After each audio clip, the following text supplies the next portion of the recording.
ಬೀದರ್ನ ಹೆಮ್ಮೆಯ ಪುತ್ರ ಕಾಂಗ್ರೆಸ್ನ ಹಿರಿಯ ಮುತ್ಸದ್ದಿ ಶತಾಯುಷಿ ಭೀಮಣ್ಣ ಖಂಡ್ರೆ ಮಣ್ಣಲ್ಲಿ ಮಣ್ಣಾಗಿದ್ದಾರೆ, ಪಂಚಭೂತಗಳಲ್ಲಿ ಲೀನವಾಗಿದ್ದಾರೆ. ಅಪಾರ ಸಂಖ್ಯೆಯ ಜನಸ್ತೋಮ ಇವತ್ತು ಸೇರಿತ್ತು, ಕಣ್ಣೀರು ಹಾಕ್ತು. ಎಲ್ಲರ ಪ್ರಾರ್ಥನೆ ಒಂದೇ ಆಗಿತ್ತು, ನೀವು ಹಿರಿಯ ಮುತ್ಸದ್ದಿಗಳು, ಬೀದರ್ನ ಬಾಬಾ, ಮತ್ತೊಮ್ಮೆ ನೀವು ಹುಟ್ಟಿ ಬಾ ಅನ್ನೋದೇ ಅವರ ಪ್ರಾರ್ಥನೆ ಆಗಿತ್ತು.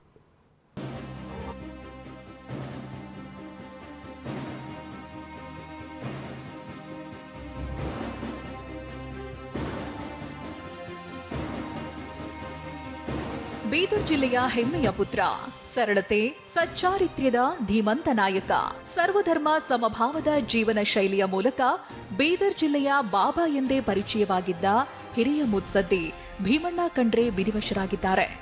102 ವರ್ಷದ ಭೀಮಣ್ಣ ಖಂಡ್ರೆ ಖಾಸಗಿ ಆಸ್ಪತ್ರೆಯಲ್ಲಿ ಚಿಕಿತ್ಸೆ ಪಡೆಯುತ್ತಿದ್ರು. ವಯೋಸಹಜ ಕಾಯಿಲೆಯಿಂದ ಬಳಲುತ್ತಿದ್ದ ಅವರು ನಿನ್ನೆ ರಾತ್ರಿ ಕೊನೆಯುಸಿರೆಳೆದಿದ್ದಾರೆ.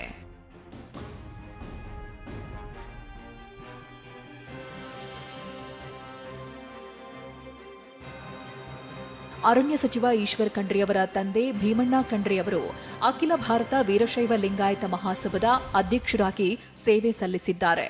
4 ಬಾರಿ ವಿಧಾನಸಭಾ ಸದಸ್ಯರಾಗಿ, 2 ಬಾರಿ ವಿಧಾನ ಪರಿಷತ್ ಸದಸ್ಯರಾಗಿ ಹಾಗೂ ಸಾರಿಗೆ ಸಚಿವರಾಗಿ ಸೇವೆ ಸಲ್ಲಿಸಿದ್ದ ಭೀಮಣ್ಣ ಅವರು ಕರ್ನಾಟಕ ಏಕೀಕರಣಕ್ಕೆ ನೀಡಿದ ಕೊಡುಗೆ ಅಪಾರ.